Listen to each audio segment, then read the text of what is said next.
Shalom, my dear friends. Shalom. Today, the 9th day of the month of Mar Cheshvan of this year of redemption, 5785, corresponding to the 10th of November of 2024.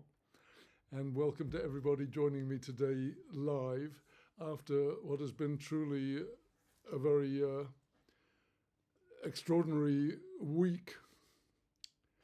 Most encouraging, heartening to very many across the world in some ways, and very startling to many people across the world in other ways. Without question, for very many people of traditional values, of faith and principles, the success of Donald Trump in his campaign to reclaim the presidency of the United Nations has been something very heartening. And we are hoping and expecting for favorable developments on the diplomatic front at a time when Israel continues to be facing enemies on all sides and from within. And we've had barrages of attacks continuing from Lebanon, the situation in Gaza with terror attacks, booby traps, and other very evil things, the absolute refusal to return our hostages. This is still very troubling at a time when we are also subject to attacks from Iraq and from Yemen and from Syria, and with the hovering of a big bully brother, Iran, breathing down our necks. However, for many people, the situation has come to be more hopeful with a president in the United States, president-elect, who we hope and pray will be more favorable to the interests of the people of Israel at a time when we are all startled and stunned by the events in Amsterdam over the last few days, which I hope to discuss further at another opportunity. But today I'd like to take advantage of this time of the year when we are focusing after the high holidays and after Sukkot on getting back down into the telem, the row of our plowing, our daily plowing of Torah and prayer, which is the source of our life. And I'd like to discuss today how we may bring into actuality something that is as yet potential. When there is some idea or some dream, some goal that you have, and you wonder, how could I bring this into reality? And this is an absolutely fundamental subject. And I'd like to start with a little bit of fun. I had fun the last few days. You've all surely noticed how in all of our media, we're all getting encouraged to go over to AI, artificial intelligence, with many, many different applications and platforms clamoring for our attention. And as a practice, one ought to say that anything which is artificial and designed by humans is ultimately going to be subject to all the potential flaws that anything made by humans is bound somewhere along the lines to have, because the Almighty has created the creation in that way. And artificial intelligence may not, under any circumstances, be relied upon as the ultimate arbiter of truth, of facts, of information. But I did have fun actually designing the graphic for today's discussion, which I wanted to have something that would illustrate the idea that even though you could be looking at an empty landscape of fields and forests, you might have an idea in your mind of the beautiful house, the wonderful mansion you'd like to see there eventually. And eventually you might indeed be worthy of seeing that mansion. So I put some words into my present AI application and requested that it would design me a graphic would be suitable for use in a video of the requisite 16 width by 9 height ratio dimensions, and put in the instructions. A master builder is standing surveying a landscape of meadows and forests and envisaging in his mind, with a bubble coming out of his brain, the house that he's going to build. And after a few minutes of putting in the instructions, I pressed the create button, and lo and behold, there forth comes the picture. Well, I had more fun today with another story that is very close to my heart, and probably you know it already, but it's always valuable to review the story, and that is the story of Rabbi Nachman, of the prince who thought he was a turkey. And the fun that I had today was actually trying to bring out from the AI some illustrations of this story of the king's very precious son, who got into his mind that he's a turkey, and he rebelled against the royal discipline, and he didn't want to be bound by all the etiquette of the rules of the table. And so instead he got down from the table and he started taking off his clothes one by one, and decided to identify as a turkey. That's quite reasonable these days. You're allowed to identify as anything you want. So he wanted to identify as a turkey, and is sitting on the floor eating the crumbs and bones off the floor. And the king obviously was very distressed at his poor son getting down into this state. The son eventually takes off all of his clothes, and before long he's sitting down on the floor there with no clothes on, and the king is very distressed, and he brings doctors and psychiatrists, psychologists to cure the prince, and nobody is able to do anything for the prince. Until a wise man comes and says, I can cure the prince. And the wise man takes off all his clothes, and he sits down on the floor with the prince, the turkey prince, and they look at each other. And the prince says to the wise man, who are you? And the wise man says, well, who are you? And the prince says to him, well, I'm a turkey. And the wise man says to the prince, well, so am I. I'm also a turkey. And they sit there looking at each other for some time, until eventually the wise man gives a signal, and the people there throw down 2 shirts, and the wise man puts on a shirt. And the little prince says to the wise man, what are you doing? You can't wear a shirt, you're a turkey. And the wise man says, no, you can be a turkey and still wear a shirt. And the prince puts on the shirt. And then they sit there, and after a while, the wise man says to the prince, you can be a turkey and you can still wear trousers. And eventually the wise man, he puts on trousers, and he persuades the prince to put on his trousers, and stage by stage he gets the prince fully clothed, and eventually he has regular food put down under the table, until eventually he brings the prince back to be fully cured and confident in his role and his mission as a prince and the heir to the throne.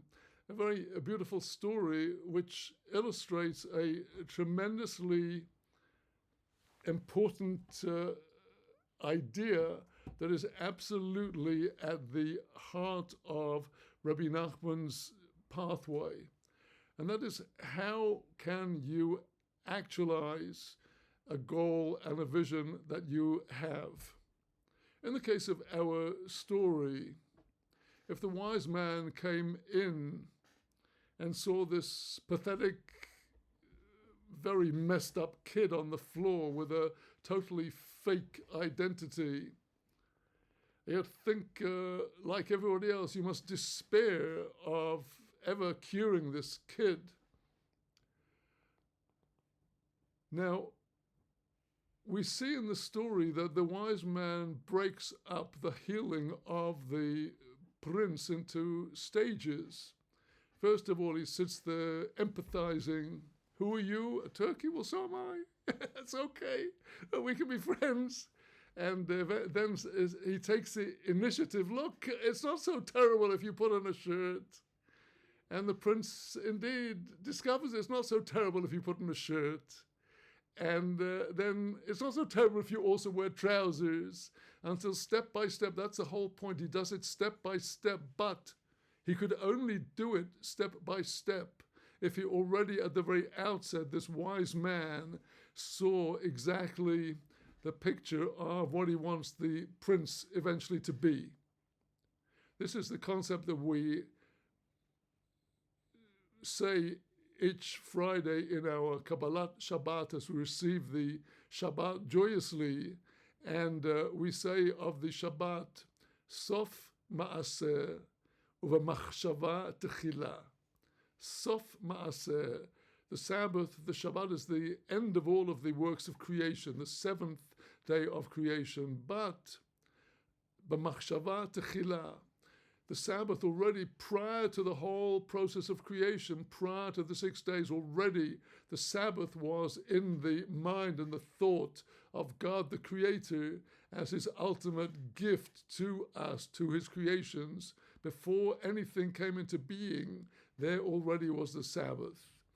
Sof Ma'aseh, the very end of all of his works, the Sabbath day had already been there. B'machshava techila, initially in the initial thought of creation. God did not just go into creation, God forbid, haphazardly, with no game plan. On the contrary, the whole point is that there was always a complete plan which we are living through and see unfolding before us day by day. And it's very important to grasp this whole principle, and let's see that the Torah way of perceiving cause and effect is very, very different from the latter-day psychologists' and scientists' view of how human behaviors are caused and what are what makes us tick. According to psychologists and according to scientists, according to all kinds of students of human behavior, every human being is essentially a product of factors and determinants that lie in their past. And the majority of people, indeed perhaps no people, can ever break out from the prison of their circumstances, of the genetic, the hereditary and their developed traits all have come about through predetermined causes, to the fact that there is a very powerful school in materialistic philosophy that deems that human beings are entirely predetermined and that we are not agents of free will. And it is a fundamental tenet of Torah thought that we are all agents of free will. And to that end, although God has created us within different kinds of circumstances, and although he has given us different sets of tests and trials, nevertheless, we are always able to make choices one way or the other. And our choices may be circumscribed, but there is a power in the soul, not only to make choices between alternatives, but also to conceive of goals towards which we work forwards. This is an extraordinary faculty that humans have of conceiving goals and thinking forward.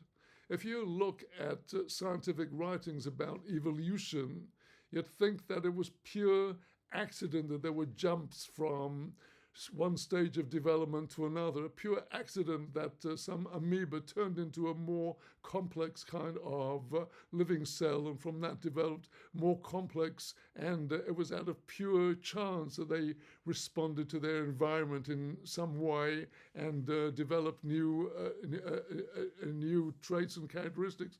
That is not the way that Torah looks at creation and at human behavior at all. As we saw, when God made the creation, it was already his will and his intention to bestow his goodness upon his creations in the form of his great gift of the Holy Shabbat. What came into being at the end was already first in the divine mind, in the divine will, to bestow good on his creations, to bestow the gift of the Shabbat. And likewise, we in our lives and our journey through this world, as we grow and develop a personal identity and a sense of where are we headed, if we have one. Most of the sheep are following agendas that have been mapped out for them already by the forces that be, by the media, by promotions, by advertising, by fashions, by hits, and so on. But a person who is a Baal Nefesh, who is not content just to be swept along with the flow of the river of humanity racing towards death, one who wants to get off the roundabout of this crazy Olam Hazeh, this material world, and think about themselves and rise spiritually.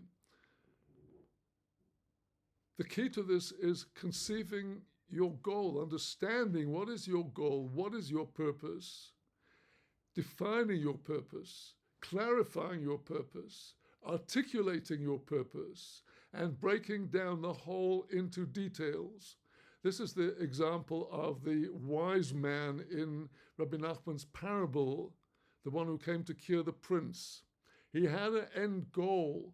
Perhaps the other psychologists and psychiatrists who tried to deal with the prince tried shock therapy, tried to force him to get up, force him to eat, or to flatter him, to wheedle him, but he paid no attention. It was only the wise man who sat with him, who empathized with him, but had the patience to work step by step, but had privately in his own mind an agenda for the prince.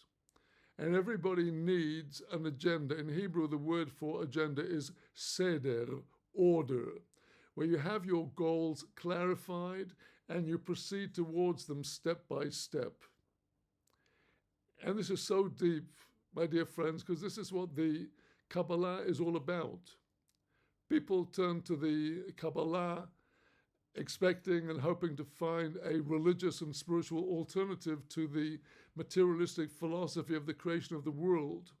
But when you come to the Kabbalah with the mindset of the material and scientific outlook, you can't begin to make head or tail of what the Kabbalah is talking about, because the cause of everything is actually a future goal. The cause of the whole creation is a future goal that the Creator had in his supreme will to bestow good upon his creations. And in order to bring about this state of reward for his creations, his wisdom and his understanding decreed that it was necessary to bring forth the creation in a particular way, from world to world, from level to level, down to our world of trial and test, in order to create the theater, the stage, upon which we, human beings, will be subjected to the different tests we undergo in order to attain the merits that will enable us to enjoy the true goodness and bliss of God's reward in the world after this life. So the whole structure of the world we see around us cannot be explained in terms only of the preceding causes at each step of the way. What caused humans? Well, was it apes and monkeys and other life forms previously? In the worldview of creationism, what we look at first of all is the ultimate goal. and everything follows as a corollary of this ultimate goal in order to reach it. Just like the wise man knew that the ultimate goal is to bring this poor little naked prince step by step up to his true mission and to his true self.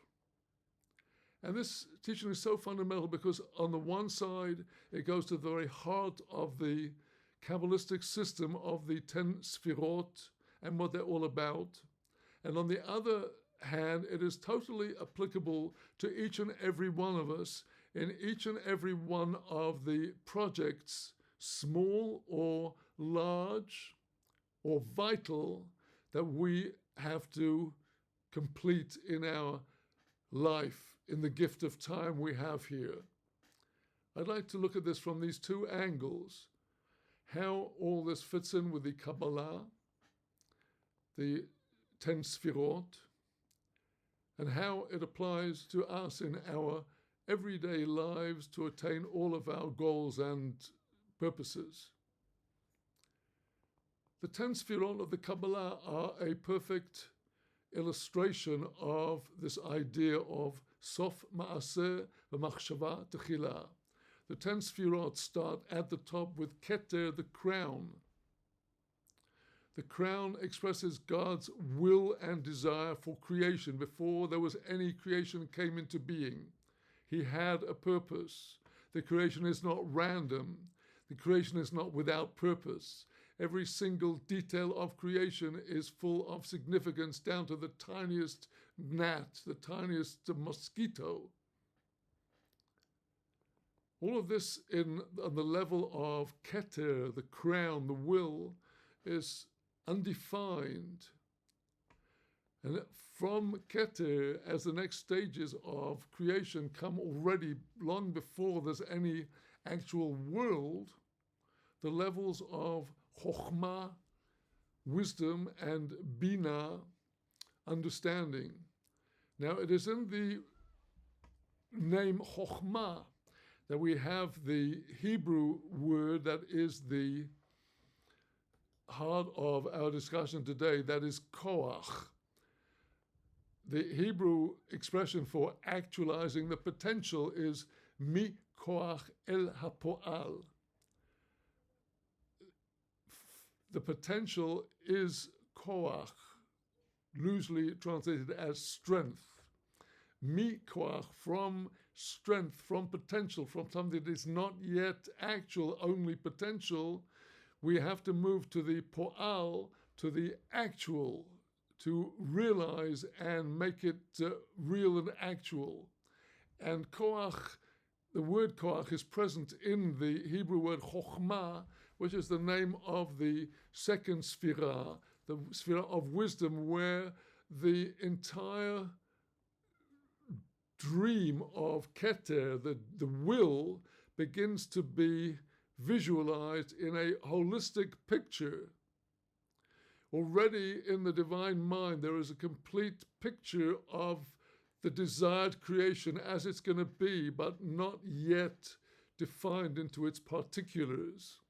And so chokhmah is the Hebrew words koach ma, the power or the potential of what. We do not yet know what is going to come into being. It's all in potential until we move forth as the next step into Bina, understanding, the third of the Sfirot. Bina derives from the Hebrew word bein, which means between, because Bina distinguishes between one part or another. Bina articulates the differences between different parts of the total holistic picture. So there is this dialectic in Kabbalistic thought between the holistic and the particular, the klal and the prat, the general and the particular, which we see stage by stage coming down, chokhmah and bina, wisdom and understanding, the general and the particular, the total, the holistic, and the articulated. And this dialectic has to be reconciled in its synthesis, which is known by the name of da'at, where when you oscillate between your holistic vision of what you want to understand and between your particular understanding of the various constituent parts. When you oscillate between the one and the other, you gain an understanding, a feel, real feel for what it is, both in its generality and in the particulars. That is da'at. So then we are talking about how do we move from the potential to the actual. So far we have spoken about only the potential and begun to define its constituent parts.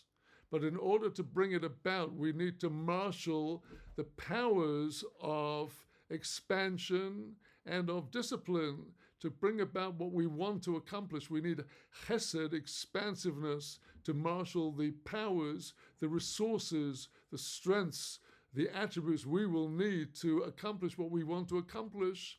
And likewise, we need gevurah, the counter force to chesed, gevurah, strength and discipline, to use these resources in a disciplined and organized fashion to bring about what we want. And again, these two sides of chesed and gevurah, the thesis and the antithesis, these have to be joined together in the synthesis, which is called tiferet, harmony, where you know when to pull and when to relax, when to push and when to relax. You have to know how to use the two attributes to complement one another. So here is the middle triad. The first triad is keter, chokhmah, and binah, or chokhmah, binah, and dat, which I spoke about first on the level of the mind, the brain, the will.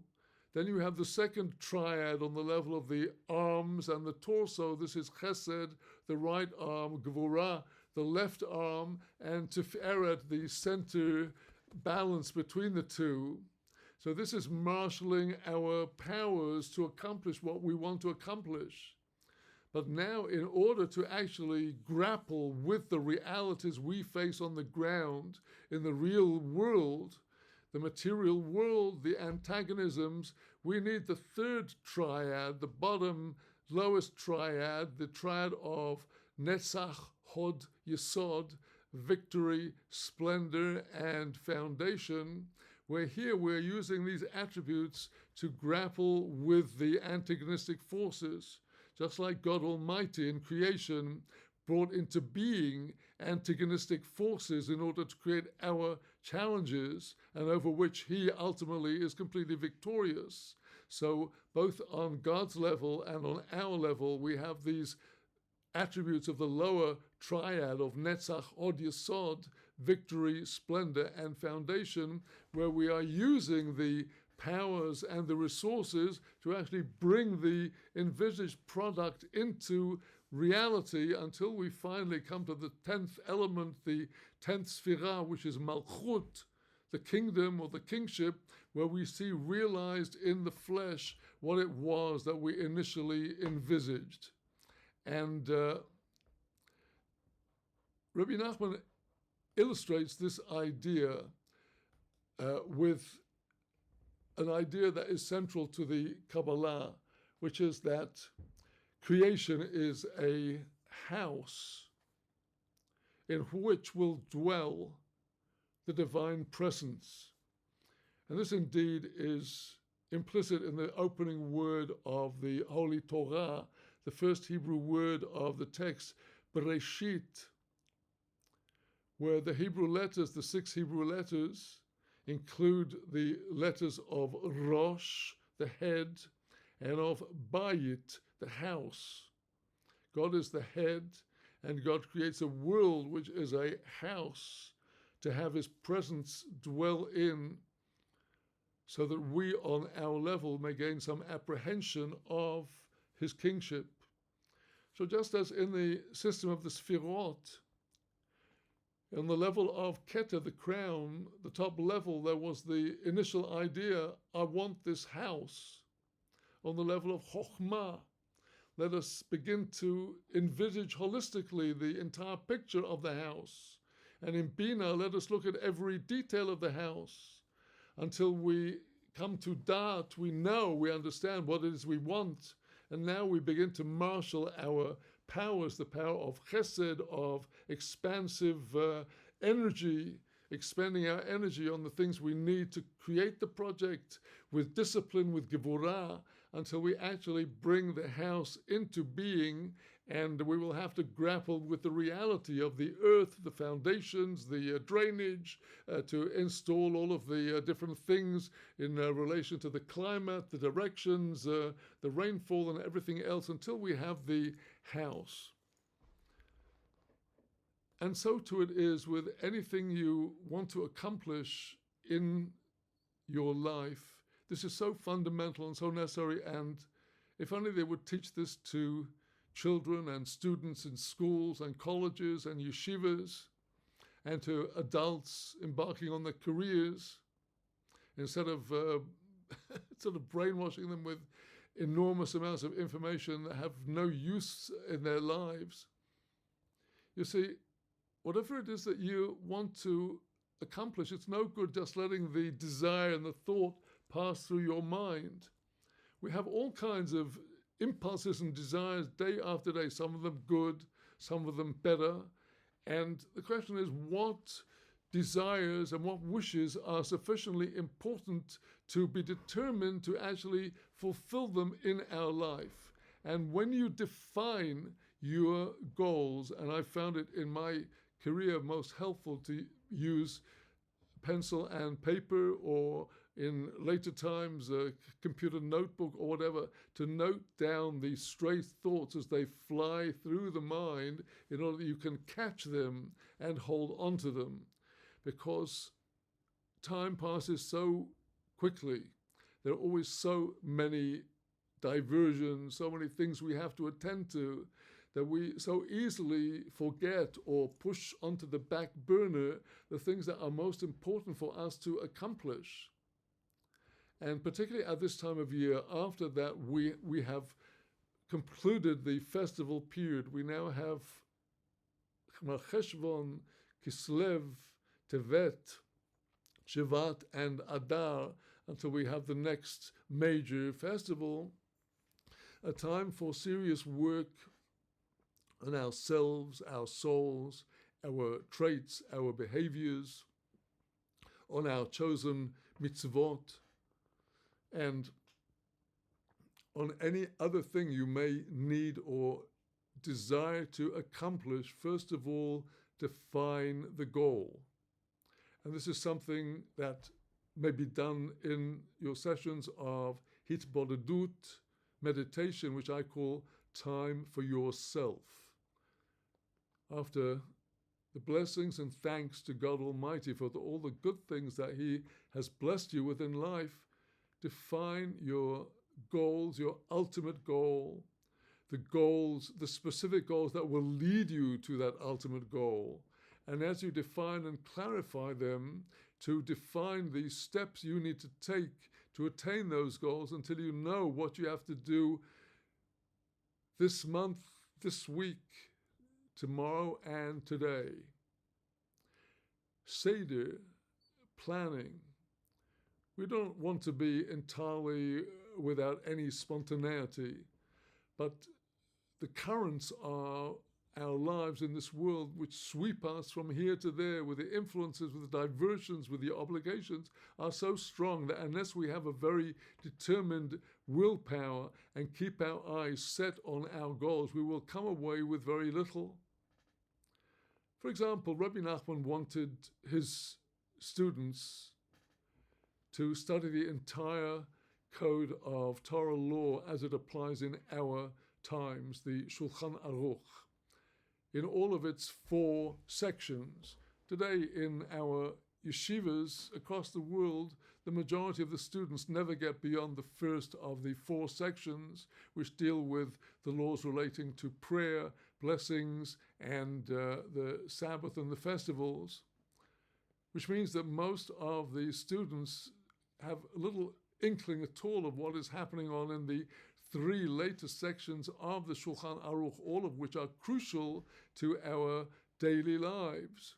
Whether you study the laws in the original texts or in the derivative collections of halachot, We absolutely need to know about the kashrut of our kitchens and relations with our spouse and the laws of charity and the laws of all kinds of other things that are the subjects of Yoredeya, of the second section of Shulchan Aruch.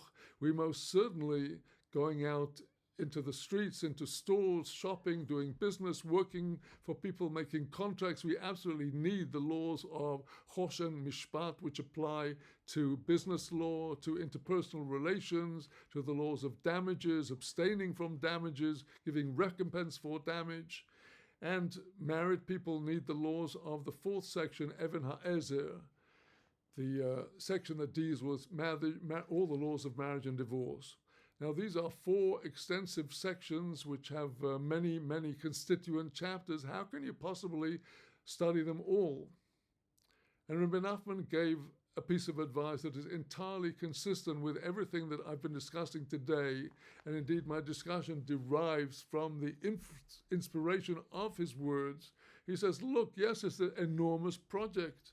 But if you wanted to study the entire Shulchan Aruch, for those who are familiar with Hebrew, in the space of 1 year, here's how you do it. Yes, there's your goal. Study the whole Shulchan Aruch.